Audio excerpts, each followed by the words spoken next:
Hello students, आज की video में हम एक्सरसाइज 8.2 को डिस्कस करने वाले हैं। अब आपको पता है कि एक्सरसाइज 8.2 में हम mainly area between two curves को पढ़ने वाले हैं। अब मैं अपनी बातें सभी रिपीट करूंगा। अगर आप मेरे को इस चैप्टर में स्टार्टिंग से फॉलो कर रहे हो तो आपको पता है जो सबसे फर्स्ट वीडियो थी हमारी, जिसको मैंने आपको मेन बेसिक बोला था, इस वीडियो का लिंक नीचे डिस्क्रिप्शन बॉक्स और ऊपर आई बटन में आपको मिल जाएगा। तो वो सबसे इंपॉर्टेंट वीडियो होने वाली है। मैंने आपको इस चैप्टर में स्टार्टिंग से हमेशा से हर वीडियो में ये बोला, जितने भी हमने अभी तक वीडियोस की हैं, कि इसका जो मेन बेसिक है वो सबसे इंपॉर्टेंट है, जिसमें हमने ये डिस्कस किया था कि डेफिनेट इंटीग्रल से हमें क्या मिलता है, एरिया अंडर द कर्व। किसी भी कर्व को जब हम इंटीग्रेट करते हैं विद इन द लिमिट्स तो वो हमें क्या देता है, एरिया अंडर दैट कर्व। तो ये हमारा मेन बेसिक था। मैंने आपको वहाँ पर ही बता दिया था, उस वीडियो में बता दिया था कि इसमें मेनली हम तीन बातें पढ़ेंगे, एरिया अंडर कर्व, उसके बाद area between curve and line, जिसको हमने 8.1 में अच्छे से डिस्कस किया। अब लास्ट में एरिया बिटवीन टू कर्व्स। मैंने आपको बताया था कि ये आपका सबसे फर्स्ट स्टेप जो है यही मेन बेसिक है। इसमें और इसमें कुछ भी नहीं है, मतलब सीखने को कुछ भी नई चीज़ कुछ भी नहीं है। अगर आपने इसको अच्छे से सीख लिया, एरिया बिटवीन टू कर्व, मतलब कि एरिया अंडर द कर्व को, और जो मैंने आपको स्टेप्स बताए हैं, मैंने आपको बताया कि जो हमने अभी तक फर्स्ट वीडियो में सीखा है, हम वर्टिकल स्ट्रिप से भी एरिया कैलकुलेट कर सकते हैं, वाई डी एक्स आपको पता है, और उसमें एक्स वेरी करता है। हॉरिजॉन्टल स्ट्रिप से भी कर सकते हैं, X T Y, Y vary, इसमें वाई वेरी करता है, डिपेंडिंग अपॉन कि कौन सा ज़्यादा ईजी है। ठीक है, वर्टिकल स्ट्रिप में हम हमेशा left from the top where the area start, horizontal strip में right from the bottom from where the area starts. अब आपको पता है वर्टिकल स्ट्रिप में हमें एक्स एक्सिस तक का एरिया मिलता है और हॉरिजॉन्टल स्ट्रिप में हमें वाई एक्सिस तक का एरिया मिलता है। अब जिन्होंने मेरे को स्टार्टिंग से फॉलो किया इस चैप्टर में, तो उनको ये बातें बहुत अच्छे से समझ आएंगी। अब जिन्होंने मतलब कि मेरे को स्टार्टिंग से फॉलो नहीं किया या डायरेक्टली वो ये वीडियो देख रहे हैं, तो उनको ये बातें समझनी थोड़ी सी मुश्किल लगेंगी। अब जिन्होंने मेरे को स्टार्टिंग से फॉलो किया है उनको पता है मैंने आपको हर एक एग्जाम्पल, हर एक क्वेश्चन इसी की हेल्प से करवाया। देखो नया कुछ भी नहीं है। हमने देखो 8.1 में क्या पढ़ा, 8.1 में हमने पढ़ा कि कर्व और लाइन के बीच का एरिया, जैसे ये कर्व है, ठीक है, ये सर्कल है, कर्व और लाइन के बीच का एरिया, मान लो ये वाला एरिया फाइंड करना, या ऐसा कोई भी क्वेश्चन आ जाए कर्व और लाइन के बीच का। अब यहाँ पर एरिया बिटवीन टू कर्व्स, अब हो सकता है कि यहाँ पर दो सर्कल आ जाएं ऐसे करके, तो ये वाला एरिया फाइंड करना है। हो सकता है दो पैराबोला आ जाएं, ये वाला एरिया फाइंड करना है। तो मतलब नया कुछ नहीं है, जस्ट लाइन की जगह पर एक और कर्व आ गई है। अब वो लाइन भी हो सकती है, अब वो कोई और कर्व भी हो सकती है। हो सकता है कि वो सर्कल और पैराबोला हो सकता है वो दोनों पैराबोला हो सकता है वो दोनों सर्कल हो सकता है कि वो एलिप्स और लाइन हो सकता है वो एलिप्स और कोई भी आ सकता है। ऐसा कोई हार्ड एंड फास्ट रूल नहीं है। तो मतलब इस चैप्टर में, मतलब इस जो एक्सरसाइज में, इसका कोई बेसिक नहीं है। अगर आप बेसिक सीखना चाहते हो तो वो मैं आपको फर्स्ट वीडियो में ही करवा चुका हूँ, ठीक है। और अगर आपने 8.1 को अच्छे से कर लिया, उसकी एग्जांपल्स और क्वेश्चंस को, तो इस एक्सरसाइज में भी बिलीव मी आपको कोई भी प्रॉब्लम नहीं आने वाली। मैंने इस तरह से आपको क्वेश्चंस को मतलब सिखाया। ये जो पैटर्न दिया है ना, ये ऐसा नहीं है कि ये जस्ट 8.1 के लिए था, ये थ्रू आउट द चैप्टर हम यही पैटर्न को फॉलो करने वाले हैं। और जब मैं आपको एग्जाम्पल्स और क्वेश्चन करवाऊंगा तब आप खुद बोलोगे कि सर यस, हमने जो स्टार्टिंग से सीखा था वही हम लास्ट में, मतलब लास्ट तक इम्प्लीमेंट कर रहे हैं। तो इसलिए मैंने आपको इस तरह से उनकी इस चैप्टर को मतलब कि करवाया। तो चलो ऐसा करते हैं, वीडियो को स्टार्ट करते हैं। अब देखो ये हमारी इस एक्सरसाइज की फर्स्ट एग्जांपल है, ठीक है। तो सेम वही प्रोसीजर रहने वाला है। मैं आपको क्वेश्चन करने से पहले ही बता रहा हूँ, सेम वही प्रोसीजर रहने वाला है जो हमने अभी तक किया। Find area of the region bounded by two parabolas y is equal to x square and y square is equal to X. अगर वो ना भी बोलते कि पैराबोलास है तो भी हमें पता था कि ये single power double power parabola है, डबल पावर सिंगल पावर मतलब पैराबोला, ठीक है। मैंने आपको बेसिक्स वाली वीडियो में ही बता दिया था। तो सबसे पहले अपनी कर्व्स को लिखते हैं। देखो let y is equal to x square, इसको आप नंबर 1 दे दो, and y square is equal to X, इसको आप नंबर 2 दे दो, ठीक है। अब हमें अपनी कर्व्स को, मैं आपको हमेशा ये बोलता हूँ, आपकी अपनी कर्व्स को अच्छे से पहचानो। अब देखो दोनों पैराबोला है। अब हमें बस ये देखना है अपवर्ड, डाउनवर्ड, राइटवर्ड या लेफ्टवर्ड, मतलब ये कौन सा पैराबोला है, ठीक है। तो अगर आपको भूल भी जाए तो मैंने आपको हमेशा बताया, इसको आप ऐसे लिख के देख लो। देखो X square is equal to Y है, ठीक है। तो X square is equal to 4, Y को 4 फिल कर लो तो एक्स की डबल वैल्यू आएगी। तो डबल वैल्यू नेगेटिव पॉजिटिव आपको पता प्लस वाई है, तो ये अपवर्ड पैराबोला होगा। सेम वे से Y square is equal to X. अब ऐसा करो, आप x को 4 फिल कर लो तो y कितना आएगा +-2, y positive negative positive negative. अब क्योंकि प्लस x है तो ये राइट वर्ड पैराबोला होगा। तो एक हमारा अपवर्ड है और एक हमारा राइट वर्ड है, इसको हम अच्छे से जानते हैं। देखो वाई स्क्वायर वाला राइट वर्ड है, एक्स स्क्वायर वाला अपवर्ड पैराबोला है। तो मैं अपनी कर्व्स को अच्छे से पहचानता हूँ। अब उसके बाद हमें क्या करना होता है, पॉइंट ऑफ इंटरसेक्शन। तो यहाँ पर आप लिख लो पॉइंट ऑफ इंटरसेक्शन। देखो आप पहला क्वेश्चन कर रहे हो 8.2 का, मतलब एग्जाम्पल कर रहे हो, आप मेरे को खुद बताना कि मैंने कहाँ से डिफरेंस मतलब कि डिफरेंट क्वेश्चन किया। जितने हमने 8.1 में क्वेश्चंस किए हैं आप मेरे को खुद बताना कि कहाँ पर आपको डिफरेंस लगा। देखो कोई भी डिफरेंस नहीं आएगा। पॉइंट ऑफ इंटरसेक्शन फाइंड करना है। आपको पता है किसी भी एक कर्व में से कोई वैल्यू उठा के, जैसे let Y is equal to x square, इसको आप 2 में फिल कर दो, पुट इन 2, ठीक है। वाई की वैल्यू कितनी है, एक्स स्क्वायर फिल कर दी, वहाँ पर पहले स्क्वायर है, इज इक्वल टू एक्स। तो विच एम्प्लाइज 2 2 4, एक्स की power 4 is equal to X. अब आपको याद होगा ऐसा ही क्वेश्चन हमने पहले भी किया था, वहाँ पर कुछ ये सिचुएशन थी। तो मैंने आपको बताया था कुछ बच्चे क्या करते हैं, x को x से काट दिया, x इज इक्वल टू 1। ये गलत है। इसके पीछे रीज़न कि स्क्वायर की हमेशा 2 वैल्यूज़ होती हैं, मतलब कि प्लस और माइनस।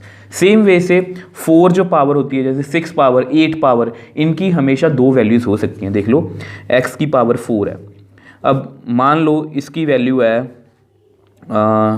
16, तो 2 की पावर 4 कितनी होगी 16, माइनस 2 की पावर 4 वो भी कितनी होगी 16। तो हमेशा जो इवन पावर होती है ना उसकी 2 वैल्यूज़ हो सकती हैं। तो इसलिए आप कभी भी डायरेक्टली इसको कट मत किया करो।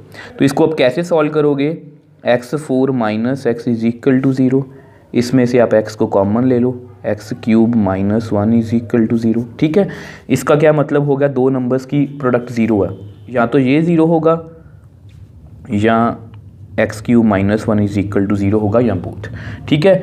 तो यहाँ से तो पता लग गया कि x इज इक्वल टू 0 है, तो x³ is equal to 1 which implies x is equal to 1 की पावर 1/3। ये पावर उधर जाकर रिवर्स हो जाती है, 1 का मतलब कि क्यूब रूट कितना होगा, 1 ही होगा, ठीक है।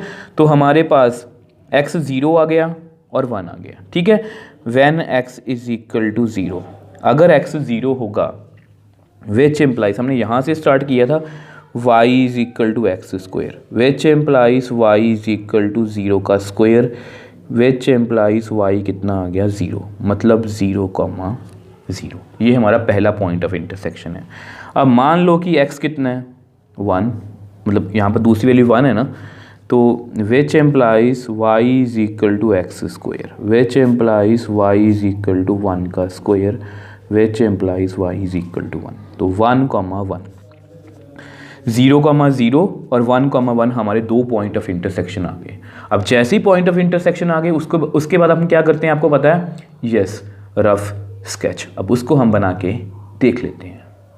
अब देखो ये है हमारा रफ स्केच। आपको मैंने पहले ही बता दिया था कि ये जो Y square is equal to X है, वाई डबल वैल्यू दे रहा है, तो ये राइट वर्ड पैराबोला मैंने Y square is equal to X green में बनाया, X square is equal to Y, X double value दे रहा है अपवर्ड, और ये मैंने ब्राउन में बनाया, ठीक है। मैं दोनों पैराबोलास बना लिए और आपके सामने ये 1,1 पर पॉइंट ऑफ इंटरसेक्शन है और ये 0,0 मतलब वर्टेक्स पर कट कर रहे हैं दूसरे को। पॉइंट ऑफ इंटरसेक्शन भी आ गए, डायग्राम भी बन गई। अब हमें देखना है कि हमें एरिया कौन सा कैलकुलेट करना है। अब हमें उन्होंने साफ बोला कि area of the region bounded bye 2 parabolas, तो इन पैराबोला के बीच का एरिया, अब उसको हम शेड कर लेते हैं। अब आपको पता है ये आपकी शेडिंग है, ठीक है, मैंने शेड कर लिया। अब हमें ये एरिया फाइंड करना है। अब शेडिंग के बाद हमें देखना होता है वर्टिकल स्ट्रिप या हॉरिजॉन्टल स्ट्रिप। अब देखो ये ऐसा क्वेश्चन है जिसमें आप वर्टिकल स्ट्रिप भी लगा सकते हो, हॉरिजॉन्टल स्ट्रिप भी लगा सकते हो, कोई भी फर्क नहीं पड़ेगा, दोनों ही सेम है। और ऐसी सिचुएशन में हम हमेशा वर्टिकल स्ट्रिप का ही यूज़ करते हैं। पर फिर भी मैं आपको एक बार बता देता हूँ, देखो ये हमारा रफ स्केच है, ठीक है। तो मान लो हमें ये वाला एरिया फाइंड करना है। तो अगर मैं हॉरिजॉन्टल, चलो वर्टिकल स्ट्रिप की बात करते हैं, तो मैं लेफ़्ट फ्रॉम दी टॉप यहाँ से यहाँ तक जाऊँगा तो मुझे ये वाला सारा एरिया मिलेगा। अब उसमें ये सारा एरिया कवर हो जाएगा, ये वाला सारा। उसके बाद मैं क्या करूँगा, देखो ये सारा रेड वाला मुझे एरिया मिल जाएगा। अब उसके बाद मैं क्या करूँगा, उसके बाद मैं यहाँ से अगेन लेफ़्ट से यहाँ पर जाऊँगा और नीचे वाला एरिया माइनस हो जाएगा, तो मेरे पास रिक्वायर्ड एरिया आ जाएगा। तो अगर आप अगर आपको लगता है कि हॉरिजॉन्टल स्ट्रिप से सर बता दो तो हॉरिजॉन्टल स्ट्रिप से भी बता देता हूँ, ठीक है। तो उससे क्या होगा, मान लो हॉरिजॉन्टल स्ट्रिप में क्या होता है, राइट फ्रॉम दी बॉटम, जहाँ से एरिया स्टार्ट हो रहा है तो मैं यहाँ से लेके यहाँ तक जाऊँगा, तो उससे मुझे ये वाला सारा एरिया मिल जाएगा वाई एक्सिस तक का। आपको पता है ना, वाई एक्सिस तक का सारा एरिया मिल जाएगा। बट मुझे ये नहीं चाहिए, तो उसके बाद अगेन राइट, यहाँ से बॉटम से स्टार्ट होऊंगा तो अगेन यहाँ तक जाऊँगा। अब ये वाला एरिया मेरा क्या हो जाएगा, माइनस, तो रिक्वायर्ड एरिया आ जाएगा। तो दोनों ही तरह से आप कर सकते हो, आपको जिसमें अच्छा लगता है। बट मोस्टली हम ऐसे क्वेश्चंस को वर्टिकल स्ट्रिप से ही करते हैं, तो इसको हम वर्टिकल स्ट्रिप से ही करेंगे। अब देखो हमने डिसाइड कर लिया कि इसको मैं वर्टिकल स्ट्रिप से करना है। इसको नेम दे दो ओ, ऐसा करो जस्ट इसको वैसे ही थोड़ा डिस्टिंग्विश करने के लिए ए दे दो। इसको हमें वैसे फाइंड नहीं करना, ठीक है, बी और सी, क्योंकि मैं ऐसे रोटेट करूँगा तो उस रोटेशन को दिखाने के लिए मैंने इनको नेम दी है, ठीक है। तो ये एरिया फाइंड करना है, तो यहाँ पर लिखते हैं पहले, ठीक है, एरिया ऑफ रीजन। अब रीजन कौन है हमारा, ओ ए बी सी ओ, ओ ए बी सी ओ, ठीक है। तो देखो एरिया कैसे फाइंड करेंगे इसका। अब देखो हमारा एरिया कहाँ से स्टार्ट हो रहा है, यहाँ से ना, ये सारा एरिया है लेफ़्ट फ्रॉम द टॉप, तो यहाँ से स्टार्ट होऊंगा मैं टॉप से, ठीक है, लेफ़्ट फ्रॉम द टॉप। तो मैं यहाँ से लेके कहाँ तक जाऊँगा, आप मेरे को बताओ। यहाँ से लेके मैं कहाँ तक जाऊँगा, बी तक, बिना ब्रेक के मैं यहीं तक जा सकता हूँ, इससे आगे नहीं जा सकता। तो मैं ओ से लेके बी तक जाऊँगा, ठीक है। अब अगर मैं ओ से लेके बी तक जाऊँगा तो मुझे ये वाला मतलब नीचे तक का एरिया मिल जाएगा, ठीक है, ये वाला एरिया मिल जाएगा एक्स एक्सिस तक का, ठीक है। तो देखो मैं किसके अलॉन्ग गया, देखो मैं यहाँ पर लिख भी देता हूँ, मैं किसके अलॉन्ग गया, पैराबोला के अलॉन्ग। और वर्टिकल स्ट्रिप में मैं क्या यूज़ करता हूँ आपको पता है, आप खुद बताना कि आपको कहाँ पर लगा क्वेश्चन डिफरेंट है। वाई डी एक्स, मैं किसके अलॉन्ग गया, पैराबोला। अब ऐसा करते हैं, पी वाई स्क्वायर एक्स, कौन सा पैराबोला, 2, तो P2 लिख देता हूँ मैं, ठीक है। ये पैराबोला 2 है हमारा, 2 ये रहा, ठीक है। अब x कितना वेरी कर रहा है, वर्टिकल स्ट्रिप में x वेरी करता है, x 0 है और यहाँ पर कितना है 1। अब मुझे यहाँ तक का सारा एरिया मिल गया, मतलब मुझे ज़्यादा एरिया मिल गया, मतलब मुझे कम चाहिए तो मुझे माइनस करना है, अगेन वाई डी एक्स। अब फिर से मैं क्या करूँगा, आपको पता है लेफ़्ट फ्रॉम द टॉप में जा चुका हूँ, अगेन लेफ़्ट से स्टार्ट होऊंगा जहाँ से मेरा एरिया स्टार्ट हो रहा है, और ऊपर जाने की, जहाँ तक मैं जा सकता हूँ वहाँ जाने की कोशिश करूँगा। तो अगेन मैं बी तक जाऊँगा, ठीक है, बिना ब्रेक के मैं बी तक ही जा सकता हूँ।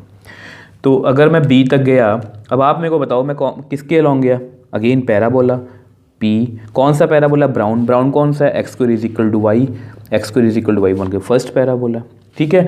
अब यहाँ पर एक्स कितना वेरी कर रहा है, 0 से लेके 1 तक। अब उससे क्या होगा, इस ब्राउन कर्व के नीचे का एरिया मैंने माइनस कर दिया, तो मेरे पास ऑरेंज रिक्वायर्ड एरिया आ गया। तो ये हमारा सारा प्रोसीजर होने वाला है। इसको आप नंबर देना चाहते हो तो नंबर दे सकते हो, नंबर 3rd। अब आप मेरे को बताओ कि आपको इसमें मुश्किल क्या लगा। अब ऐसा करते हैं, जस्ट मैं वैल्यूज़ को फिल ही करना है, उसको हम नेक्स्ट पेज पे सॉल्व कर लेते हैं। अब देखो हमने इतना सॉल्व कर लिया था, P2 का मतलब सेकंड पैराबोला, P1 का मतलब फर्स्ट पैराबोला, ठीक है। अब ये नेम आप कोई भी रख सकते हो, हमें जस्ट वैल्यूज़ को फिल ही करना है। अब y की वैल्यू यहाँ पर मैं डायरेक्टली फिल कर सकता हूँ एक्स स्क्वायर, ठीक है, y is equal to x square, तो इसको तो मैं डायरेक्टली फिल कर सकता हूँ। अब इसमें से आप क्या करोगे, y is equal to plus minus root x, which implies y is equal to plus root x. आपको ये भी पता है, इसका रीज़न भी पता है, क्योंकि हम फर्स्ट क्वाड्रेंट में डील कर रहे हैं। As y lies in first quadrant, therefore y take only positive value. तो ये भी मैंने रीज़न दे दिया, हम हर एक क्वेश्चन में ऐसी रीज़न दिया, ठीक है। अब दोनों वैल्यूज़ को पुट इन 3, ठीक है। तो which implies area is equal to, जहाँ पर आपको दिक्कत लगे प्लीज़ मुझे जरूर बताना, YP2, ठीक है। YP2 मतलब सेकंड पैराबोला, सेकंड पैराबोला में से y की वैल्यू कितनी आई है, एक्स की power 1/2 dx minus y P1 first parabola में से y की वैल्यू कितनी है एक्स स्क्वायर dx 0 to 1। अब इन दोनों की इंटीग्रेशन आपको आती है x की पावर 1/2 + 1 1/2 + 1 0 से 1 माइनस इसकी x³ 3, ठीक है, 0 से 1। अब जस्ट हमें अपर लिमिट देखो, चलो एक बार सॉल्व कर लो थोड़ा सा। ये कितना बनेगा 3/2 0 से 1 माइनस इसका 3 बाहर निकाल लो, upper limit minus lower limit. थोड़ा और सॉल्व करते हैं इसको। अभी 3/2 बाहर निकालो 2/3, अपर limit minus lower limit minus 1/3। 1 की पावर 3 1 ही होगी, 0 की पावर 3 0 ही होगी, ठीक है। Which implies area is equal to 2/3। 1 की पावर जितनी मर्जी हो 1 ही आंसर आएगा, 0 की पावर जितनी मर्जी हो 0 आंसर ही आएगा, माइनस 1/3। इसको ख़त्म कर दो, इज इक्वल टू 2/3 माइनस 1/3। तो कितना आ गया 2 minus 1/3, that means 1/3। Which implies required area कितना आ गया 1/3। अब ये जो हमारा आंसर है ये परफेक्टली एनसीईआरटी से मैच कर रहा है, और मैच करना भी चाहिए। एरिया डिफरेंट नहीं हो सकता कि हमारा एरिया डिफरेंट है उनका एरिया डिफरेंट है, ये मैच ही करना चाहिए। अब जस्ट क्योंकि हम पहला क्वेश्चन कर रहे हैं, जस्ट आपके कॉन्फिडेंस को देखो, ये जस्ट आपके एक मन में बात है कि हम नया क्वेश्चन कर रहे हैं, नई एक्सरसाइज कर रहे हैं। बट अगर आपने 8.1 को अच्छे से किया ना, तो आपको लगेगा कि सर हम वही तो सारा प्रोसीजर कर रहे हैं, इसका मतलब आपका चैप्टर आज ही फिनिश है। आप खुद से ही सारे क्वेश्चंस को सॉल्व कर सकते हो। अब एक बार इसको रिकॉल कर लेते हैं। देखो यहाँ से हमारा क्वेश्चन स्टार्ट था, 2 कर्व्स थी, पहचान लिया। ये y is equal to x square, x double value upward, y double value rightward, मैंने पहचान लिया। पॉइंट ऑफ इंटरसेक्शन निकाल लिए, रफ स्केच बना लिया, शेड कर लिया। उसके बाद हॉरिजॉन्टल स्ट्रिप या वर्टिकल स्ट्रिप, कोई भी स्ट्रिप लगा सकता था, बट हम ज़्यादा कंफर्टेबल वर्टिकल स्ट्रिप में हैं तो मैंने वर्टिकल स्ट्रिप लगा दी। लेफ्ट फ्रॉम द टॉप में गया, यहाँ से यहाँ तक बिना ब्रेक के, किसके लॉन्ग गया ग्रीन पैराबोला, मतलब y square is equal to x, मतलब 2 P2। उसके बाद ये ज़्यादा एरिया आ रहा था मेरे पास तो मैंने माइनस किया, लेफ्ट से अगेन स्टार्ट हुआ, यहाँ से यहाँ तक गया, ठीक है। अब किसके लॉन्ग गया x square is equal to y, कौन सा पैराबोला फर्स्ट P1 लिख दिया। उसके बाद सेकंड पैराबोला में से मैंने y की वैल्यू निकाल ली, फर्स्ट पैराबोला में से मैंने y की वैल्यू निकाल ली, दोनों को इंटीग्रेट किया और हमारे पास हमारा आंसर आ गया। So next example, find the area lying above x axis and included between the circle x square plus y square is equal to 8x and inside of the parabola y square is equal to 4x। मतलब हमें area find करना है जो circle और parabola, देखो x axis के ऊपर का एरिया यहाँ पर लिखा गया साफ, लाइंग अबव एक्स एक्सिस, मतलब साफ साफ लिखा गया है कि एक्स एक्सिस के ऊपर वाला एरिया, इंक्लूडेड बिटवीन किन के बीच में हो सर्कल और पैराबोला, यहाँ पर भी लिखा गया है इनसाइड ऑफ पैराबोला। जब मैं आपको डायग्राम मतलब कि बना के दिखाऊंगा तब आपको अच्छे से क्लियर होगा कि इसका मतलब क्या है। चलो अब सर्कल है पैराबोला, अब कुछ बच्चों को तो ये जो सर्कल है ना इसको देख के ही कंफ्यूजन हो जाएगी। अब जिन्होंने मेरे को स्टार्टिंग से फॉलो नहीं किया तो उनके लिए ये थोड़ा सा मुश्किल काम है, क्योंकि वो इसको ना ऐसे लिखने की कोशिश करेंगे, क्योंकि हमने जितने भी मतलब सर्कल किए हैं वो कुछ ऐसे किए हैं, हमने ऐसे देखे हैं, तो हम इसको स्टैंडर्ड फॉर्म में लिखते थे ऐसे करके। अब यहाँ पर 8x है, अब इसका क्या करूँगा मैं, रेडियस 2 होती है कांस्टेंट होती है, तो यहाँ पर 8x है, इसका क्या करूँगा। बट आपको पता है मैंने आपको बेसिक्स वाली वीडियो में ही बता दिया था, कुछ ऐसे करके। देखो मैं ऐसे ही नहीं बोल रहा कि मैंने बेसिक्स वाली वीडियो में आपको बताया, देखो यहाँ पर मैंने पहले से लिख रखा है स्पेशल केस। अगर कुछ ऐसा केस आया आपके सामने, trying to write this equation in standard form with the help of perfect square, तो हम इसको परफेक्ट स्क्वायर की हेल्प से स्टैंडर्ड फॉर्म में लिखने की कोशिश करेंगे, ठीक है। तो करते हैं, देखो सबसे पहले कर्व्स को लिख लेते चलो। Let y square is equal to 4x, ये नंबर 1 दे दो, and x square plus y square is equal to 8x, इसको आप नंबर 2 दे दो। अब इसको अभी मैं जानता नहीं हूँ कि ये कौन सी इक्वेशन है, मतलब सर्कल है बट ये थोड़ी सी अजीब है, इसको मैं जानता नहीं अभी। अब इसको पहचान लेते हैं, y square is equal to 4x। मैंने आपको हमेशा बोला y square is equal to 4x, 4 into 1 which implies y is equal to y square is equal to 4 which implies y is equal to plus minus 2। Y double value positive negative plus 4 है, तो right word, तो ये rightward parabola है, तो इसको तो हम जानते हैं। अब इसको हम स्टैंडर्ड फॉर्म में कैसे लिखेंगे? अब देखो इसका आंसर मैंने आपको बेसिक्स वाली वीडियो में दे ही दिया था, आपको पता है ना।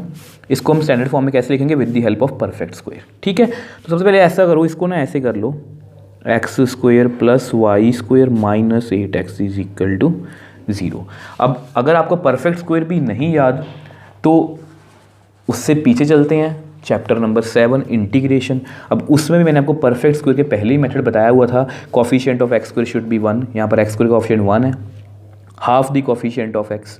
देखो ऐसा नहीं है कि हमेशा एक्स स्क्वायर का कोफिशिएंट ही 1 करना है, कई बार वाई स्क्वायर भी आ सकता है। अगर यहाँ पर वाई में मतलब को होता कि 8y, तो मैं उसको वाई से कंपेयर करता। अब वाई हमारे लिए सेपरेटेड है, तो इसको ना ऐसे लिख लो, x square minus 8x plus y square is equal to 0। अब इस पर फोकस रखो। उसके बाद half the coefficient of x, ठीक है। तो यहाँ पर हम लिख देते हैं हाफ कोफिशिएंट ऑफ एक्स, मतलब -8 का हाफ कर दो आप, ठीक है। आपको पता कितना आएगा? -4, उसका कर दो स्क्वायर, कितना आएगा? 16 and square it, add and subtract the answer. तो हमें ऐड और सब्ट्रैक्ट करना है, तो देखो कैसे करेंगे। एक्स स्क्वायर माइनस 8x, अब इसको जस्ट हाईलाइट कर देते हैं थोड़ा सा, प्लस 16 माइनस 16, ठीक है, plus y square is equal to 0। अब आपको पता है जो एक्स वाली टर्म्स है और जिसको ऐड किया उसको इकट्ठे कर लो, which implies x square minus 8x plus 16, इकट्ठा कर लो, -16 प्लस वाई स्क्वायर को अलग से लिख लो, ठीक है। अब ये वैसे परफेक्ट स्क्वायर बन चुका है, जिन्होंने इंटीग्रेशन वाली वीडियोस मेरी देखी है उनको पता है। X square minus 8x plus 16 को मैं लिख सकता हूँ x माइनस 4 का होल स्क्वायर। मैंने कैसे बताया था आपको, x माइनस है तो माइनस, ये किसका स्क्वायर है? 4 का। आप खोल के देख लो, a square plus b square minus 2ab, कितना आएगा? X square plus 16 minus 8x। मैंने बिल्कुल सही लिखा है। तो विच एम्प्लाइज x माइनस 4 का होल स्क्वायर। अब ध्यान से देखो, प्लस वाई स्क्वायर, अब इस 16 को आप उधर ले जाओ। अब ये थोड़ा थोड़ा हमारा स्टैंडर्ड, थोड़ा थोड़ा क्या पूरा ही स्टैंडर्ड फॉर्म से मैच करने लग गया। तो इसको ऐसे लिख लो, एक स्टेप और कर देता हूँ आपके लिए, x माइनस h का होल स्क्वायर, y माइनस 0 का होल स्क्वायर, 4 का स्क्वायर। अगर आप कंपेयर करोगे तो विच एम्प्लाइज सेंटर अब कितना आएगा? 4,0, 4 और यहाँ पर 0। अब रेडियस कितनी आएगी? 4, ठीक है। तो मैंने अपने सर्कल को अब जाके पहचाना है कि उसका सेंटर कितना है? 4,0 और रेडियस कितनी है? 4। अब हमें जैसे ही मैंने अपने कर्व्स को पहचान लिया, अब मेरा नेक्स्ट काम क्या होता है आपको पता है? Point of intersection. ये बहुत ज़रूरी है, ठीक है, पॉइंट ऑफ इंटरसेक्शन। अब देखो ये जो भी मैंने आपको एक्सप्लेनेशन दी है ये आपको कहीं पर भी नहीं मिलेगी। एनसीईआरटी वालों ने सीधा लिख दिया कि इसका रेडियस मतलब 4 है और सेंटर कितना है? 4,0। उसके पीछे की जो कहानी है वो मैंने आपको यहाँ पर बता दी। तो ऐसा करो, y square is equal to 4x, put in 2, इसमें से वाई स्क्वायर की वैल्यू को आप 2 में फिल कर दो। ये रहा वाई स्क्वायर, मतलब एक्स स्क्वायर, वाई स्क्वायर की जगह पर 4x is equal to 8x, which implies x square plus 4x minus 8x is equal to 0, which implies x square minus 4x is equal to 0, which implies x को common ले लो, x minus 4 is equal to 0, which implies x is equal to 0 और x minus 4 is equal to 0 और both. तो x is equal to 0, x is equal to 4। तो x अगर 0 है, देखो x अगर 0 है तो यहाँ से स्टार्ट किया था, y square is equal to 4x, तो which implies y square is equal to 4 into 0 मतलब 0, तो y कितना आ गया? 0। तो 0,0। सेम वे से x को आप 4 फिल कर लो, which implies y square is equal to 4x था ना, तो वाई स्क्वायर कितना आएगा 4 × 4 मतलब 16, तो y कितना आएगा ±4। तो x 4 है, y भी 4 है, x 4 है, y -4 है। तो 1 और 2 पॉइंट ऑफ इंटरसेक्शन और एक ये रहा कितना 0,0। तो बेसिकली हमारे पास 3 पॉइंट ऑफ इंटरसेक्शन आ गए सर्कल और पैराबोला के। सर्कल को अच्छे से पहचानता हूँ कि सेंटर और रेडियस कितनी है, इसको भी अच्छे से जानता हूँ कि ये राइटवर्ड पैराबोला है। ठीक है, अब ऐसा करते हैं डायग्राम को या रफ स्केच को हम नेक्स्ट पेज पे ड्रॉ करके देख लेते हैं। अब देखो ये है हमारा रफ स्केच। ठीक है, ये मैंने पैराबोला लिख के रखा है। अब ये हमारी मतलब कि इक्वेशन थी सर्कल की, जिसको हमने स्टैंडर्ड फॉर्म में कन्वर्ट किया था, जिसका जो मतलब कि जो इसको स्टैंडर्ड में कन्वर्ट करने का प्रोसीजर है मैंने आपको अच्छे से समझाया। अब ये हमारा क्या है सेंटर और ये हमारी क्या है रेडियस। अब ये हमारे क्या है पॉइंट ऑफ इंटरसेक्शन। ठीक है, अब देखो आपको पता था आपका जो पैराबोला वो राइटवर्ड है, ये सर्कल है। अब यहाँ पर मैं आपको छोटी सी बात बताना चाहता हूँ, कुछ बच्चों को बहुत अच्छे से क्लियर होगी, अब कुछ बच्चों के ये मन में डाउट भी आ सकता है, तो मुझे लगा कि आपको बतानी चाहिए। देखो ये ऐसी पहली डायग्राम है हमारी, ये ऐसी हमारी पहली डायग्राम है, नहीं तो हमारे पास हमने जितने भी सर्कल वाले क्वेश्चन किए हैं उनका सेंटर कितना था 0,0। ठीक है, अब यहाँ पर जो सेंटर आ रहा है वो कितना आ रहा है 4,0। अब कुछ बच्चों को ये कंफ्यूजन होती है कि सर ठीक है मान लिया कि ये सेंटर 4,0 है, तो ये यहाँ पर वाई एक्सिस से मतलब उनको ये डाउट रहता है कि वो यहाँ पर कहीं पर बनेगा या कहाँ पर बनेगा, तो उनको ये कंफ्यूजन रहती है कि सर्कल जो है वो कहाँ पर बनेगा। देखो वैसे तो बहुत सारे बच्चों को ये पहली बात क्लियर होगी, मैं वैसे ही आपको बता रहा हूँ। रेडियस कितनी है 4। अब देखो मान लो ये 4,0 है, यहाँ पर 3 है, यहाँ पर 2 है, यहाँ पर 1 है, यहाँ पर 0 है, मतलब ये डिस्टेंस कितना है 4। तो अगर रेडियस हमारी 4 होगी तो ये सेंटर है, तो ये यहीं से बनेगा हमारा सर्कल। मैं आपको ये समझाना चाह रहा था। ठीक है, तो इन छोटी छोटी बातों का आप ध्यान रखोगे। अब देखो हमें ये डिसाइड करना है कि हमें कौन सा एरिया मतलब कि फाइंड करना है। अब उन्होंने लिखा है find the area lying above x axis, मतलब एक्स एक्सिस से ऊपर वाला एरिया। उसके बाद क्या लिखा है included between circle and inside of parabola. अब यहां पर जो इनसाइड वर्ड है ना ये बहुत इंपॉर्टेंट है। अब ऐसा क्यों बोल रहा हूं, उन्होंने साफ साफ बोला है कि एक्स एक्सिस से ऊपर का एरिया। अब देखो एक्स एक्सिस के ऊपर का एरिया सर्कल और पैराबोला के बीच में ये भी हो सकता था, ये भी एक्स एक्सिस के ऊपर है और सर्कल और पैराबोला के बीच में है, तो ये एरिया भी हो सकता था। बट उन्होंने साफ साफ बताया कि एक्स एक्सिस के ऊपर सर्कल और इनसाइड ऑफ पैराबोला, ये पैराबोला का अंदर का हिस्सा है, तो उसके बीच का जो एरिया है वो हमें फाइंड करना है। ठीक है, तो ऐसा करते हैं, इसको शेड कर लेते हैं। अब देखो ये है हमारी शेडिंग, मतलब ये हमें एरिया फाइंड करना है। ठीक है, तो अब शेडिंग हमने कर ली। अब हमें देखो ऐसा करो, एक बार हम पॉइंट्स को लिख लेते हैं। जैसे ये पॉइंट को नेम दे दो ओ, ये ए, इस सेंटर को भी नेम देना तो दे दो, इसको नेम दे दो बी और इसको नेम दे दो आप सी। ठीक है, अब मैं सभी पॉइंट्स को जानता हूँ, इसको भी जानता हूँ, इसको भी, अब इसको नहीं मैं जानता। अब देखो ये एक्स एक्सिस है ना, तो यहाँ पर वाई तो पक्का 0 होगा। अब यहाँ पर एक्स कितना होगा, मुझे पता है एक्स कितना होगा 8,0, वाई एक्सिस 0 होगा ना। अब ये 8 कैसे आया, देखो बहुत लॉजिकल सी बात है, ये हमारा सेंटर है 4,0, इधर कितना होगा 4, इधर कितना होगा 4। अगर मैं ये पहले ही 4 पर बैठा हूँ तो वैसे आगे जाऊँगा 5, फिर 6, फिर 7, फिर 8, तो अगर मैं 4 आगे जाऊँगा तो मुझको 8,0 ही मिलेगा। तो ये पॉइंट कितना है 8,0, इसमें कोई भी क्रैमिंग की बात नहीं है। चलो हमने एरिया भी शेड कर लिया, पॉइंट्स भी पता है हमें जस्ट ये देखना है कि हमें वर्टिकल स्ट्रिप लगानी है या हॉरिजॉन्टल स्ट्रिप।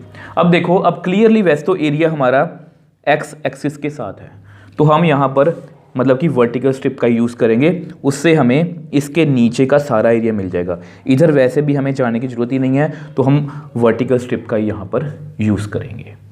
अब देखो हमें वर्टिकल स्ट्रिप का यूज़ करना है। ठीक है, अब हमें एरिया अपना फाइंड करना है, तो ऐसा करते हैं। तो देखो यहाँ पर मैं लिखता हूँ which implies area of region, कौन सा रीजन है हमारा OACBO, इसको अपने में दे दो, ठीक है। तो इसका एरिया हमें फाइंड करना है। तो देखो OACBO, ठीक। अब आगे चलते हैं।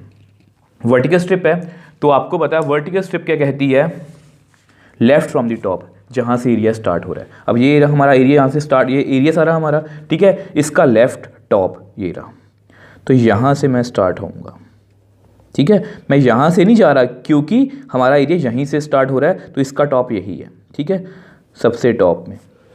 तो मैं यहाँ से लेके कहाँ तक जाऊँगा, O से लेके मैं बिना ब्रेक के बताओ मैं कहाँ तक जा सकता हूँ, A तक ही जा सकता हूँ। A से अगर आगे निकल गया तो वो तो मुझे एरिया चाहिए ही नहीं, तो मैं A तक ही जा सकता हूँ, ठीक है। इन छोटी छोटी बातों का ध्यान रखोगे। तो O से लेके मैं A तक गया, तो ऐसा करके उसको लिखते हैं। आपको पता है वर्टिकल स्ट्रिप मतलब YDX, इंटीग्रेशन। मैं किसके अलॉन्ग गया, पैराबोला। आप खुद देखना कहीं पर भी क्रैमिंग नहीं है। तो कौन वेरी करता है, x 0, यहाँ पर 4 है। अब आप मेरे को बताओ इसमें कुछ भी आपको लगा कि आपने क्रैमिंग की है, ठीक है। चलो अब हम यहाँ तक गए, हमें ये देखना है कि हमें कौन सा एरिया मिला है। तो हमें इस ग्रीन लाइन के नीचे, मतलब ग्रीन कर्व के नीचे का सारा एरिया मिल गया। कहाँ तक का, देखो ये वाला मुझे सारा एरिया मिल गया, ठीक है। आपके सामने ही है, मैं यहाँ से लेके यहाँ तक गया, उसके नीचे x एक्सिस तक का मुझे सारा एरिया मिल गया। क्या मेरा एरिया कंप्लीट हो गया, नहीं, मुझे अभी और एरिया चाहिए। तो मैं क्या करूँगा आप बताओ, प्लस, तो प्लस कर दो अगेन YDX, ठीक है, क्योंकि वर्टिकल स्ट्रिप है। वर्टिकल स्ट्रिप में हम हमेशा मतलब कि YDX का यूज़ करते हैं। तो अब देखो मैं यहाँ पर था, तो अब इससे आगे चलते हैं, ठीक है।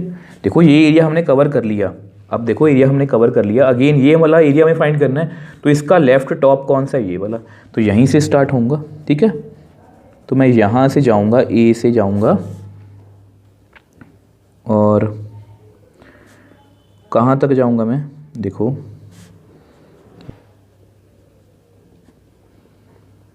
तो यहाँ से होता हुआ मैं कहाँ तक गया, C तक, ठीक है।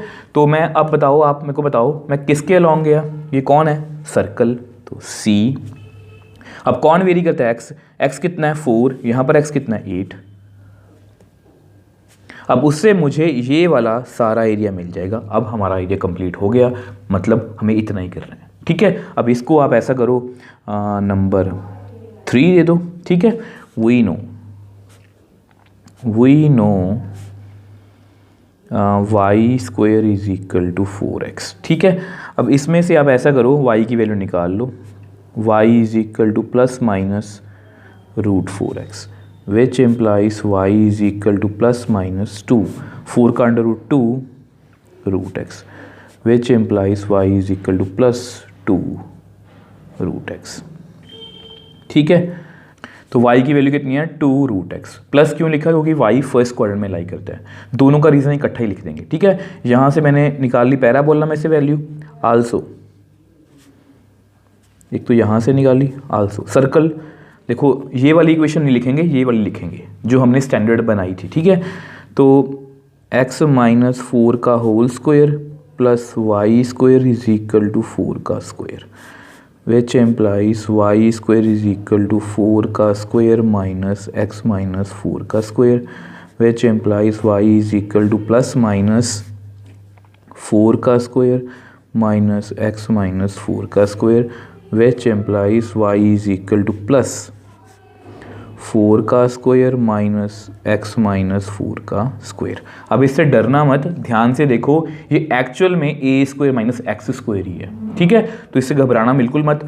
अब यहाँ पर भी लिख लो, यहाँ पर भी लिख लो, as y lies in first quadrant, therefore y can take only positive value, चाहे हम पैराबोला की बात कर लें, चाहे हम सर्कल की बात कर लें, ठीक है।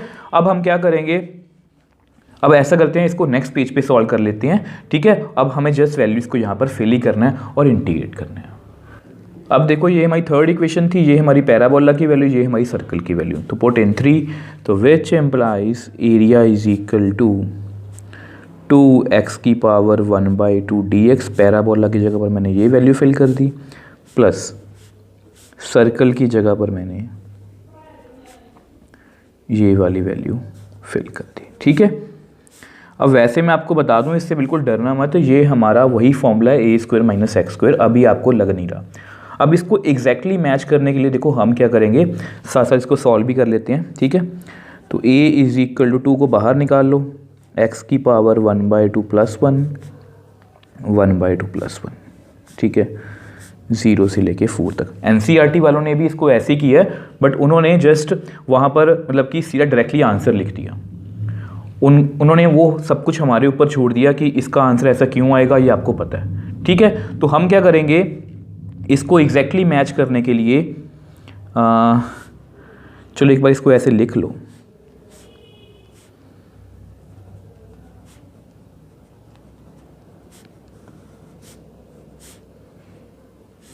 ठीक है, तो उन्होंने क्या किया है, पुट इसको एग्जैक्टली मैच करने के लिए इज इक्वल टू t, तो differentiate both sides with respect to x। अब आपको पता है कि x - 4, देखो x - 4 का डेरिवेटिव कितना होगा, x का 1, 4 का 0, तो कितना आएगा, 1 ही आएगा। ठीक है, इज इक्वल टू 1, और t का dt/dx, तो which implies dx is equal to dt। तो ये हमारा कन्वर्ट हो गया, तो करते हैं। तो देखो साथ में इसको भी सॉल्व करते हैं। 2x की पावर 3/2, 3/2। कैलकुलेशन थोड़ी सी ज़्यादा होगी, बट मैं आपको एग्जैक्टली हर एक पॉइंट समझा दूंगा, सब कुछ आपने पहले किया हुआ है। ठीक है, तो इसको कन्वर्ट करते हैं। सॉरी यहाँ मैं भूल गया, आप ऐसा करो लिमिट्स को भी कन्वर्ट कर लो, NCERT वालों ने भी ऐसा ही किया हुआ है, तो सेम वैसा ही कर लेते हैं। ठीक है, यहाँ पर कर लेते हैं, यहाँ पर लिख देता हूँ मैं लिमिट्स कैसे कन्वर्ट करते हैं। देखो इसी से करेंगे, x = 4, पहले x कितना है, 4 है। ठीक है, अब देखो इस रिलेशन से हमने t में जाना है ना, देखो मैं आपको करके दिखा देता हूँ। देखो 4 का स्क्वायर, इसको मैंने क्या फिल किया, t का स्क्वायर √ dx को dt। अब जब पूरा फंक्शन t में कन्वर्ट हो गया, तो हम लिमिट्स x की कैसे लिख सकते हैं, तो इसलिए उसको भी चेंज करेंगे। x = 4, इससे हम गए ना t में, इस रिलेशन से हम t में गए हैं x - 4 से, तो which implies 4 - 4 is equal to t, which implies t is equal to 0। तो जब x 4 है तो t को हम क्या लिखेंगे, 0। ठीक है, उसके बाद x = 8। अगर आप यहाँ पर लिखना चाहते हो लिख भी सकते हो, मैं यहाँ पर लिख देता हूँ कौन सा रिलेशन है हमारा, x - 4 is equal to t। ठीक है, तो which implies 8 - 4 is equal to t, which implies t is equal to 4। तो यहाँ पर कितना है, 4। आपने NCERT में नोट भी किया होगा कि उन्होंने यहाँ पर 0 to 4 लिखा हुआ है, 4² - t² √ dt।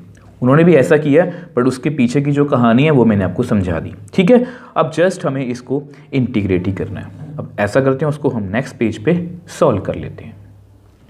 अब देखो इसको सॉल्व कर लेते हैं। Which implies area is equal to, इसको बाहर ऊपर ले जाओ तो ये कुछ ऐसा बन जाएगा, 4 की पावर 3/2 अपर लिमिट माइनस लोअर लिमिट। ठीक है, अब इस पर ये फॉर्मूला लगा दो, मैंने फॉर्मूला पहले से लिख रखा है। x/2 मतलब t/2, a² - x² मतलब t² plus a²/2 sine inverse x मतलब t/a मतलब 4 प्लस c नहीं लिखेंगे, 0 से 4। Which implies area is equal to 4/3। अब आपको पता है 4 की पावर 3/2 हमने बहुत बार सॉल्व कर लिया है। इसको 4 की पावर 1/2 फिर 3, ये 2 होता है, 4 का √2 फिर 3, 2 × 2 × 2 कितना होगा, 8। तो 8, 0 की पावर 0, मतलब 0 की पावर कितनी होगी, 0 ही होगी, जितनी मर्जी हो।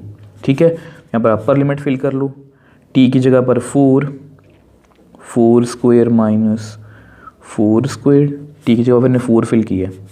यहाँ पर लिख लो 16/2 साइन इनवर्स टी मतलब 4/4 upper limit minus lower limit 0/2 4 का स्क्वायर माइनस 0 का square under root plus 16/2 sine inverse 0/4।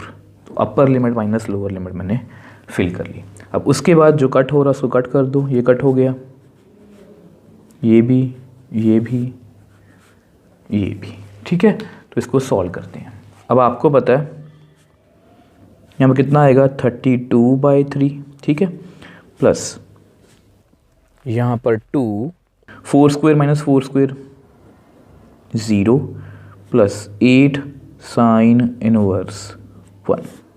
तो ये फर्स्ट हो ब्रैकेट होगी हमारी सॉल्व। सेकंड 0/2 0, 4 का स्क्वायर ऊपर अंडर रूट भी है 4 ही आएगा, प्लस 8 साइन इनवर्स 0, ठीक है, which implies area is equal to 32/3 plus 2 into 0 0 8 sine inverse 1। Sine 1 कब होता है 90 पर, मतलब π/2 180/2 π/2, ठीक है। 180/2 कितना होता है 90, 0 एंड समथिंग 0 प्लस 8 साइन 0 कब होता है 0 पर। तो ये भी कंप्लीट हो गया, इज इक्वल टू 32/3 प्लस इसको कट कर दो आप, कितना आ गया हमारे पास 4π 0 0 समथिंग 0। तो इतना हमारे पास आंसर आ गया, ठीक है। अगर आप इसको एनसीईआरटी से बिल्कुल मैच करना चाहते हो तो वो भी करके देख लेते हैं। तो which implies required area of region OACBO कितना आएगा, ऐसा करो 4/3 इसमें से कॉमन निकाल लो, तो यहाँ पर कितना आएगा 8 4 8 32/3 प्लस, अब 4 बाहर है तो यहाँ पर कितना आएगा 3π। अब चेक करके भी देख लो। अब ऐसा मैंने क्यों लिखा है, क्योंकि एनसीईआरटी वालों ने ऐसा लिखा है, तो आपको किसी तरह की कोई कंफ्यूजन ना हो इसलिए मैंने ऐसा लिख दिया। क्योंकि कई बार लिखा होता है एग्जाम्स में कि प्रूव करो कि इस रीजन का एरिया इतना ही आएगा, तो इसलिए मैंने आपको ऐसे करवाया। देखो 32/3 3 से 3 कट गया 4π, तो मैंने बिल्कुल सही लिखा है। अब ये जो हमारा आंसर है ये परफेक्टली एनसीईआरटी से मैच कर रहा है। अब देखो स्टूडेंट्स, क्वेश्चन थोड़ा सा लेंथी हो गया क्योंकि इसमें इंटीग्रेशन थोड़ी सी मतलब कि हमें करनी पड़ी, थोड़ी एफर्ट्स करने पड़े, बट बहुत ईजी था, ठीक है। अब ऐसा करते हैं, इसको एक बार रिकॉल कर लेते हैं। अब देखो हमारा क्वेश्चन यहाँ से स्टार्ट था। देखो रिकॉल का मतलब जस्ट ये है कि आपको मैं एक एक पॉइंट अच्छे से याद करवा दूँ। कर्व्स को पहचान लिया, ये राइटवर्ड पैराबोला था। अब ये पहचान में नहीं आ रहा था। अब इसके बारे में मैंने आपको पहले ही बताया था कि अगर कोई सर्कल इस फॉर्म में आए तो उसको आपने क्या करना है, परफेक्ट स्क्वायर की हेल्प से। देखो यहाँ मैंने परफेक्ट स्क्वायर लगाया, हाफ कोएफिशिएंट ऑफ एक्स, उसको ऐड सब्ट्रैक्ट कर दिया, तो ये हमारे पास कुछ ऐसा बन गया, जिससे मुझे ये क्लियर हुआ कि इसका सेंटर 4,0 और रेडियस कितनी है 4। जैसे ही कर्व्स को पहचान लिया, पॉइंट ऑफ इंटरसेक्शन वो निकाल लिए। अब ये हमारा क्या है, रफ स्केच, ठीक है। तो मैंने मतलब कि पहले मतलब कि देखो पॉइंट्स ऑफ इंटरसेक्शन निकाल के रफ स्केच बना लिया, ठीक है। उसके बाद हमें ये देखना है कौन सा एरिया। अब उन्होंने बोला था कि ये वाला एरिया एक्स एक्सिस के ऊपर सर्कल और इनसाइड दी पैराबोला के अंदर वाला, तो मैंने ये वाला पोर्शन शेड कर लिया। फिर हमें ये देखना होता है वर्टिकल या हॉरिजॉन्टल। अब हॉरिजॉन्टल में मुझे ये वाला एरिया मिलता, मुझे ये किस काम का नहीं है, तो मैंने वर्टिकल स्ट्रिप का यूज़ किया। लेफ्ट फ्रॉम द टॉप यहाँ से स्टार्ट हुआ, किसके लॉन्ग गया, पैराबोला के लॉन्ग। फिर उससे मुझे ये वाला एरिया मिल गया। फिर आगे गया, किसके लॉन्ग गया, यस सर्कल के लॉन्ग। तो दोनों को मैंने प्लस किया, मतलब यहाँ पर मैंने लिख दिया, ठीक है। तो पैराबोला में से मैंने मतलब कि वाई की वैल्यू निकाल ली, सर्कल में से भी मैंने वाई की वैल्यू निकाल ली, दोनों को मतलब कि वैल्यूज़ को पुट किया। अब यहाँ पर कुछ बच्चों को दिक्कत हो सकती थी, बट आपने बिल्कुल डरना नहीं है। ये ए स्क्वायर माइनस एक्स स्क्वायर ही है, इसको मैंने एग्जैक्ट बनाने के लिए क्या किया, टी पुट कर लिया। बाद में लिमिट्स को मैंने टी में कन्वर्ट कर लिया और इंटीग्रेट कर दिया। और इंटीग्रेशन करके जब मैंने मतलब सबको सॉल्व किया, अपर लिमिट माइनस लोअर लिमिट, तो हमारे पास हमारा आंसर आ गया। So next example. अब देखो स्टूडेंट्स, ये जो एग्जाम्पल है ये थोड़ी सी डिफरेंट होने वाली है। डिफरेंट अपने आप ही है कि इसमें हमें पहले से ही स्केच गिवन है। ये ऐसा नहीं है कि मैंने खुद से बनाया, ये एनसीईआरटी में पहले से ही गिवन है, क्वेश्चन में भी लिखा हुआ है। देखो पढ़ के बता देता हूँ एक बार। In figure AOBA is the part of the ellipse 9x square plus y square is equal to 36 in the first quadrant such that OA is equal to 2, OB is equal to 6. Find the area between arc AB and chord AB. अब पहले मैं आपको एक बार question को अच्छे से समझा देता हूँ। क्वेश्चन में नया कुछ भी नहीं है। अब इसमें जहाँ पर मतलब हमें रफ स्केच नहीं बनाना पड़ेगा, हमें शेडिंग नहीं करनी पड़ेगी, हमें पॉइंट ऑफ इंटरसेक्शन नहीं निकालना पड़ेगा, वहीं पर हमें इस क्वेश्चन में एक नई बात सीखने को भी मिलेगी, वो हमें आगे जाके क्वेश्चंस में काम भी आएगी। देखो वो क्या बात है। सबसे पहले क्वेश्चन को समझते हैं। इन फिगर AOBA, देखो AOBA ये जो पार्ट है एलिप्स का, मतलब फर्स्ट क्वाड्रेंट में जो पार्ट है is the part of ellipse. अब यहाँ पर अगर ये ना भी लिखा होता कि ये एलिप्स है 9x square plus y square is equal to 36, आपको पता है मैंने आपको बेसिक्स वाली वीडियो में ही बताया था कि कभी भी ऐसा हो या ऐसा हो, अब ये सर्कल है और ये एलिप्स, क्योंकि इसमें x square y square, but यहाँ पर एक्स स्क्वायर और वाई स्क्वायर कोएफिशिएंट सेम है, तो ये सर्कल है, यहाँ पर सेम नहीं है तो ये एलिप्स है। चलो इन दी फर्स्ट क्वाड्रेंट, ये पता ही है ये फर्स्ट क्वाड्रेंट में जो पार्ट है सच दैट ओ ए, ये जो इसकी लेंथ है ओ ए की लेंथ कितनी है 2, ओ बी की इसकी ऊंचाई कितनी है 6। Find the area between arc A B. Arc मतलब देखो ये जो पार्ट है ना एलिप्स का, देखो ऐसा कुछ है ना, तो ये जो पार्ट है जिसको मैं राउंड कर रहा हूँ ये आर्क है, इसको हम आर्क बोलते हैं। तो ये आर्क ए बी और कॉर्ड ए बी, जो पॉइंट्स को मिलके कॉर्ड एक लाइन बनी है, ये कॉर्ड ए बी, इसके बीच का जो एरिया जिसको शेड किया गया है, इस एरिया को हमें फाइंड करना है। ठीक है, तो क्वेश्चन चाहे डिफरेंट हो बट उसको सॉल्व करने के प्रोसीजर में हमें कोई भी फर्क नहीं पड़ेगा, हमें बस यहाँ पर एक नई चीज़ सीखनी है। अब वो भी आपको पहले से आती होगी, जस्ट मैं आपको रिकॉल ही करूँगा। देखो सबसे पहले अपनी कर्व को लिखते हैं। अब यहाँ पर हमारे पास 9x square plus y square is equal to 36 है। तो हमेशा की तरह पहले कर्व मतलब इसकी स्टैंडर्ड फॉर्म, इसको स्टैंडर्ड फॉर्म में लिखने की कोशिश करो। इसको मैं ऐसे लिख सकता हूँ, आपको पता है एलिप्स की जो स्टैंडर्ड फॉर्म होती है वो ऐसी होती है, x square by a square by plus y square by b square is equal to 1, या ये वाली। ठीक है, तो इसको वैसे लिख के देखते हैं। मैं 36 को इधर ले आता हूँ। ठीक है, अब आपको पता है ये कट हो जाएगा, तो बेसिकली मेरे पास कितना आ गया, तो बेसिकली इसको मैं ऐसे लिख सकता हूँ एक्स स्क्वायर बाय 2 का स्क्वायर वाई स्क्वायर बाय 6 का square is equal to 1, which implies हमारे पास ए की वैल्यू कितनी आ गई 6 और b की वैल्यू कितनी आ गई 2। आपको पता है ना a हमेशा बड़ा होता है, तो y के नीचे बड़ा नंबर है तो ये वर्टिकल है, तभी ये वर्टिकल बनाया हुआ है। ठीक है, अब इससे हमें फ़ायदा क्या होगा, देखो ये 2,0, आपको पता है वर्टिकल एलिप्स में ये पॉइंट कितना होता है b,0। ठीक है, अब ये कितना होगा -b,0। वैसे लिखने की कोई ज़रूरत नहीं है, बट अगर आप लिखना चाहते हो लिख भी सकते हो, -b,0, 0,6, ये कितना होगा 0,-a, 0,-a मतलब -6। तो मैंने ये पॉइंट्स लिख ली। स्टैंडर्ड फॉर्म में मैंने अपने एलिप्स को लिख लिया। अब स्टैंडर्ड फॉर्म में जस्ट मैंने इसलिए लिखा है आपकी नॉलेज के लिए, ताकि मैं इसको अच्छे से पहचान पाऊँ। चलो वो बात हमारी क्लियर होगी। अब देखो मैंने आपसे बात की थी कि यहाँ पर हमें रफ स्केच नहीं बनाना पड़ेगा, यहाँ पर हमें शेडिंग नहीं करनी पड़ेगी, यहाँ पर हमें पॉइंट ऑफ इंटरसेक्शन नहीं निकालना पड़ेगा। अब पॉइंट ऑफ इंटरसेक्शन तो तब निकलेगा ना जब मेरे पास कोई दूसरी इक्वेशन होगी, मेरे पास यहाँ पर कोई दूसरी इक्वेशन ही नहीं है। ठीक है, तो अब हम थोड़ा सा जो मैं आपको बता रहा था कि नई बात सीखेंगे। देखो यहाँ पर एलिप्स की बात हो रही है। देखो ऐसा करते हैं, शेडिंग हमारे पास पहले ही हो रखी है, तो जस्ट ये देख लेते हैं कि हमें इसको वर्टिकल स्ट्रिप से करना है या हॉरिजॉन्टल स्ट्रिप से करना है। देखो वैसे इसके ऊपर आप दोनों लगा सकते हो। तो मान लो अगर मैं हॉरिजॉन्टल स्ट्रिप लगाऊँ, हॉरिजॉन्टल स्ट्रिप, तो राइट फ्रॉम दी बॉटम, ये हमारा एरिया है ना, इसका बॉटम का राइट कौन है ये वाला, तो मैं यहाँ से लेके यहाँ तक जाऊँगा। ठीक है, अब उससे मुझे ये वाला सारा एरिया मिल जाएगा, बेसिकली ये सारा एरिया मिल जाएगा, सारा ब्लू वाला फर्स्ट क्वाड्रेंट के अंदर जो भी है। आपको पता है लिप्स में हमने ऐसे पहले भी किया। ठीक है, बट मुझे ये वाला एरिया नहीं चाहिए। उसके बाद मैं क्या करूँगा, मैं कोशिश करूँगा कि मैं इसके अलॉन्ग जा पाऊँ। देखो मैं इसके अलॉन्ग जा पाऊँ।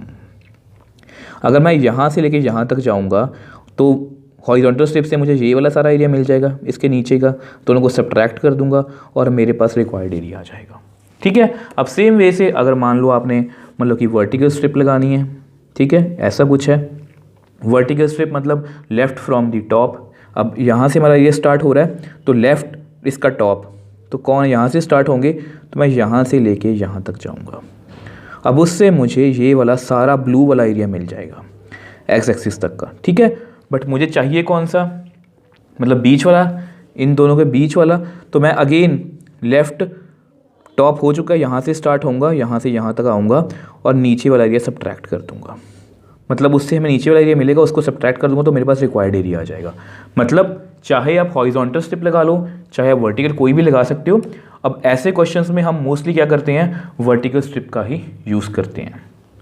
तो अब देखो हमने ये भी डिसाइड कर लिया कि हम वर्टिकल स्ट्रिप का यूज़ करेंगे। अब क्वेश्चन यहाँ पर ये है कि सर हम यहाँ से यहाँ तक आ जाएंगे, लेफ्ट फ्रॉम द टॉप, ठीक है, ये एरिया मिल जाएगा। जब हम इसके अलॉन्ग आएंगे तो इसकी इक्वेशन तो हमें गिवन ही नहीं है। ये जो रेड लाइन है इसकी इक्वेशन तो हमें गिवन ही नहीं है। तो देखो ये एक स्ट्रेट लाइन है, ए बी एक स्ट्रेट लाइन है, और आपने वैसे क्लास 12 मतलब कि 11th में या उससे लोअर क्लासेस में पढ़ा होगा equation of line passing through 2 points. अगर कोई लाइन 2 पॉइंट से पास करती है तो मैं उसकी इक्वेशन लिख सकता हूँ। यहाँ पर हमें 2 पॉइंट गिवन है, ठीक है। और मैंने आपको इस चैप्टर की बेसिक्स वाली वीडियो में सभी लाइंस की इक्वेशन लिख के दिखाई थी कि ये स्लोप इंटरसेप्ट फॉर्म है, ये 2 पॉइंट फॉर्म है, ये 1 पॉइंट फॉर्म है, सब कुछ लिख के बताया था। अगर आपको नहीं भी पता तो मैं यहाँ पर आपको बता भी देता हूँ। Equation of line A B, अब इसमें पॉइंट कौन कौन से हैं, 2,0 एंड 0,6। तो ऐसी मतलब कि लाइन की इक्वेशन कौन सी होती है, पहले हम फॉर्मूला लिख देते हैं, y minus y1 is equal to y2 minus y1 upon x2 minus x1 x minus x1। तो ये होती है इक्वेशन ऑफ लाइन, मतलब इसको हम बोलते हैं, क्या बोलते हैं, 2 पॉइंट फॉर्म। ये आपको पता होनी चाहिए, अगर नहीं भी पता तो मैंने आपको यहाँ पर बता दी, ठीक है। तो 2 पॉइंट फॉर्म है तो लिखते हैं विच एम्प्लाइज y माइनस, अब यहाँ पर देखो इसको ना पहले लिख लिया करो, x1 y1 x2 y2। आप वाइस वर्सा भी कर सकते हो, बट थ्रू आउट फिर प्रोसीजर वो सेम रहेगा। मतलब अगर आपने इसको x1 y1 मान लिया तो भी इसमें गलत बात कुछ नहीं है। बस आपने ये अपने मन में रखना है कि ये थ्रू आउट दी मतलब कि इक्वेशन यही x1 y1 रहेगा, ठीक है। तो y माइनस y1, हमारा y1 कौन है 0, y2 कौन है 6, y1 0, x2 कौन है 0, x1 कौन है 2, x माइनस x1, x1 कौन है 2।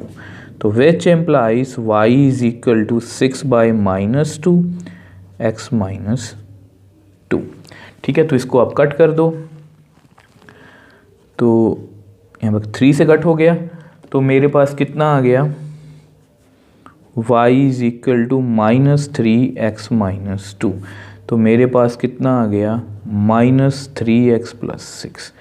तो ये हमारी इक्वेशन ऑफ ए बी है, ठीक है, इक्वेशन ऑफ ए बी, जिसके बारे में हमें नहीं पता था, जो हमने आज नई बात सीखी है कि इस तरह से भी देखो हमेशा मतलब कि आपको ऐसे क्वेश्चन जो नेक्स्ट एग्जांपल है वो इसी पर बेस्ड है कि 2 पॉइंट्स गिवन है तो हम इक्वेशन ऑफ लाइन फाइंड कर सकते हैं। तो इसलिए मैं आपको बोल रहा था कि इसमें हम नई चीज़ सीखेंगे। अब जो हमारा क्वेश्चन है वो हमारे लिए बिल्कुल पुराना क्वेश्चन ही है, इसमें कुछ भी नया नहीं है। अब उसको हम नेक्स्ट पेज पे सॉल्व कर लेते हैं। अब देखो ये मैंने डायग्राम आपके लिए दोबारा से बनाई है, आपको पता है हम वर्टिकल स्ट्रिप का यूज़ करेंगे, हमें एरिया भी पता है, ये आपका एलिप्स था और ये इक्वेशन हमने लास्ट पेज पे फाइंड की थी खुद से, ठीक है, 2 पॉइंट फॉर्म। तो area of region, area find करना है ना। अब हमारा क्वेश्चन पुराना ही है, एरिया ऑफ रीजन। अब देखो जस्ट इसको, इस रोटेशन को दिखाने के लिए ना इसको आप ऐसा करो, नेम दे दो, इसको आप एक नेम दे दो सी, जस्ट रोटेशन दिखाने के लिए। हमें कौन सा एरिया फाइंड करना है, A B C A B C A, just rotation दिखाने के लिए इसको आप नेम ए दे दो, ठीक है। वर्टिकल स्ट्रिप मतलब वाई डी एक्स, ठीक है। वर्टिकल स्ट्रिप में आपको पता है वाई डी एक्स, ठीक है, लेफ्ट फ्रॉम द टॉप। अब देखो लेफ्ट हमारा एरिया कहाँ से स्टार्ट हो रहा है, यहाँ से, ठीक है, लेफ्ट टॉप, इसके टॉप में कौन है ये, यहाँ पर। तो मैं यहाँ से लेके यहाँ तक आऊँगा। तो मैं बी से स्टार्ट होऊंगा, तो देखते हैं कहाँ तक जाते हैं बिना ब्रेक के। मैं जाने की कोशिश करूँगा। तो मैं यहाँ से लेके यहाँ तक आ गया, ठीक है। तो मैं यहाँ से लेके यहाँ तक आ गया बिना ब्रेक के, बी से लेके ए तक।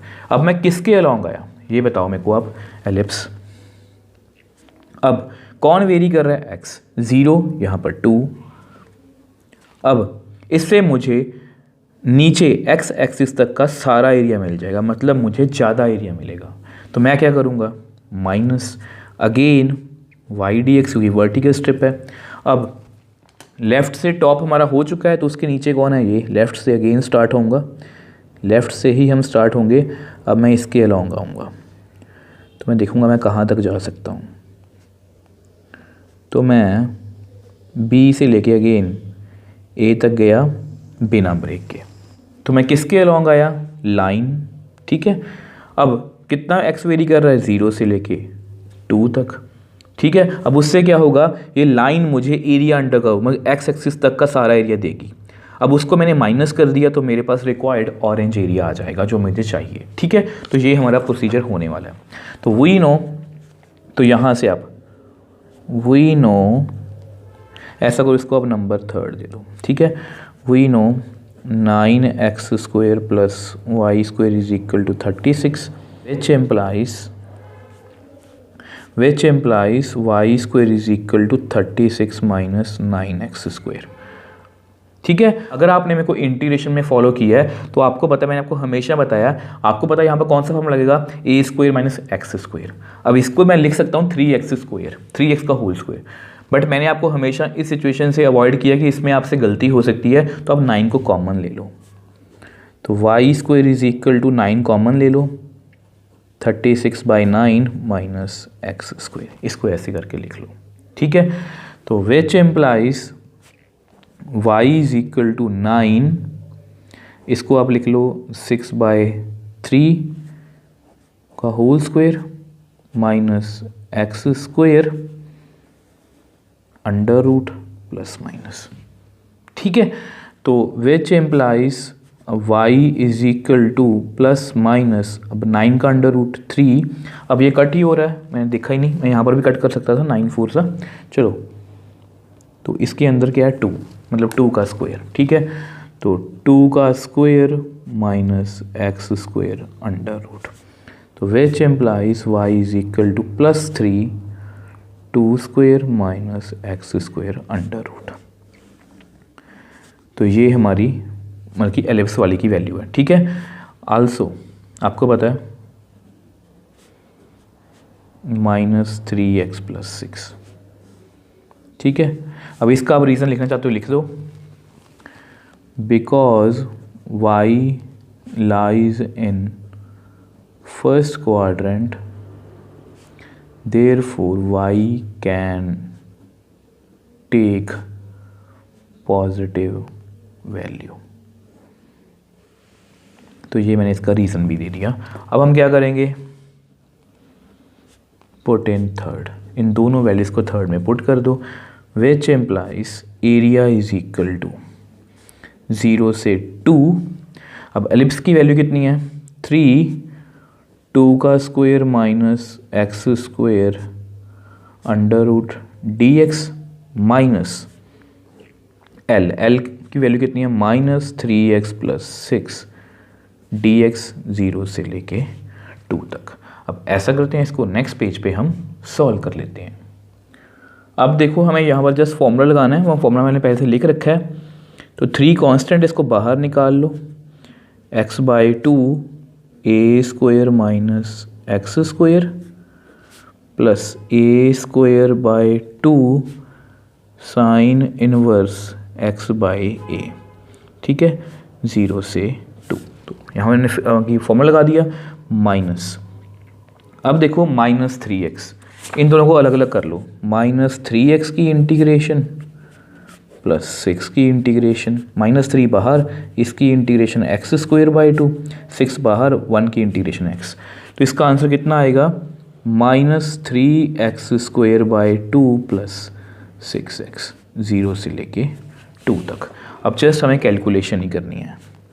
क्वेश्चन हमारा हो चुका है। अपर लिमिट जहाँ पर भी x है क्या फिल करोगे, 2, इसको 4/2 लिख लो, साइन इनवर्स 2/2। अगर आप ध्यान से देखो तो ये सारी कैलकुलेशंस ऑलमोस्ट सेम ही होती हैं, ठीक है। तो 0/2, 2 का स्क्वायर माइनस 0 का square √ plus 4/2 sine inverse 0/2 bracket close minus upper limit fill कर लो, 2 का स्क्वायर प्लस 6 × 2, तो upper limit minus lower limit. देखो जहाँ पर भी x था मैंने 2 फिल किया, फिर 0 फिल किया, ठीक है। तो जो कट हो रहा है उसको कट कर देते हैं, ये कट हो गया, ये कट हो गया, ये कट हो गया, ये कट हो गया, ठीक है। तो करते हैं, which implies area is equal to 3 bracket 1, 2² minus है बीच में 0 प्लस 2 साइन इनवर्स 1 माइनस 0/2 0, 2 का स्क्वायर 4, 4 का √2 प्लस 2 साइन इनवर्स 0 बड़ी ब्रैकेट क्लोज, ये हो गया माइनस। अब देखो यहाँ पे कितना आएगा, -3, 2 का square 4/2, 6 2 12, 0 and something 0, 0 and something 0। तो इसको तो यहीं पर ख़त्म कर दो। थोड़ा सा मैं इसको डिफरेंट कर देता हूँ क्योंकि इकट्ठा सा हो रहा है, ठीक है। चलो आगे चलते हैं। Which implies area is equal to 3, 1 × 0 0, 2 sine inverse 1। देखो साइन 1 कब होता है, 90 पर, 90 मतलब π/2, हमने बहुत बार किया। 0 एंड समथिंग 0 प्लस 2 साइन 0 कब होता है, 0 पर, माइनस इसको आप कट करना चाहते हो तो कट कर दो। तो यहाँ पर कितना आएगा, -6, 3 2 -6 प्लस 12, ठीक है। तो विच एम्प्लाइज, अब ये भी कट हो रहा है, भी कट कर देते हैं। तो 3 यहाँ पर आ गया पाई, यहाँ पर आ गया 0 माइनस 12 - 6 6, तो is equal to 3π - 6, which implies required area कितना आ गया, 3π - 6। अब ये जो हमारा आंसर है ये परफेक्टली एनसीईआरटी से मैच कर रहा है। अब एक बार इस क्वेश्चन को भी हम रिकॉल कर लेते हैं। अब देखो ये हमारा क्वेश्चन था, डायग्राम गिवन थी, एलिप्स गिवन था, ठीक है, सब कुछ पहले से ही गिवन था। तो मैंने एलिप्स को जस्ट स्टैंडर्ड फॉर्म में जस्ट वैसे ही लिख के देख लिया, तो ये हमें पता है। तो अब इसमें नई बात क्या थी कि इसमें हमें मतलब कि ये जो लाइन थी वर्टिकल स्ट्रिप से हमें ये निकालना था, इस लाइन की इक्वेशन नहीं पता थी, बट हमें 2 पॉइंट पता थे। तो equation of line A B वो 2 पॉइंट फॉर्म से मैंने y - y1, y2 - y1, x2 - x1, x - x1 से निकाल ली। तो मेरे पास लाइन की इक्वेशन भी आ गई, एलिप्स की इक्वेशन भी आ गई। फिर मैंने वही वर्टिकल स्ट्रिप का यूज़ किया, मैं यहाँ से लेके लेफ्ट फ्रॉम द टॉप यहाँ से लेके यहाँ तक गया, किसके अलॉन्ग आया, एलिप्स के, उससे मुझे सारा एरिया मिल गया, ज़्यादा एरिया मिल गया। तो अगेन लेफ्ट से स्टार्ट हुआ, लाइन के अलॉन्ग आया, तो उससे ये वाला एरिया माइनस हो गया, तो मेरे पास रिक्वायर्ड एरिया आ जाएगा। तो YE YL कौन वेरी कर रहा है, x 0 से 2, 0 से 2। एलिप्स में से y की वैल्यू निकाली, लाइन में से y की वैल्यू निकाली, दोनों को मतलब कि यहाँ पर फिल किया। अब यहाँ पर मैंने फॉर्मूला लगाया, इंटीग्रेट किया और हमारे पास हमारा आंसर आ गया। अब देखो स्टूडेंट्स, हमने एक नया टॉपिक स्टार्ट किया 8.2। अब आप मेरे को बताओ कि हमने क्या चीज़ डिफरेंट की। हो सकता है क्वेश्चन लेंथी हैं, हो सकता है क्वेश्चन में थोड़ी सी इंटीग्रेशन इस तरह से आ रही है कि हमें थोड़ा सा ज़्यादा टाइम लग रहा है, बट आप मेरे को बताओ कि हमने जो अभी तक सीखा है इसके अलावा हमने क्या किया। वही सेम कर्व्स को पहचानना, स्टैंडर्ड फॉर्म में लिखा, point of intersection, rough sketch, vertical या हॉरिजॉन्टल, वर्टिकल है तो left from the top, horizontal है तो राइट फ्रॉम द बॉटम। तो इस तरह से मैंने किया, इसके अलावा मैंने कोई भी नई चीज़ नहीं की। तो इसलिए मैं हमेशा बोलता हूँ कि जिस तरह से मैंने आपको ये चैप्टर करवाया, अगर आप इस तरह से करोगे तो आपको इस पूरे चैप्टर में कहीं पर भी कोई प्रॉब्लम नहीं आएगी।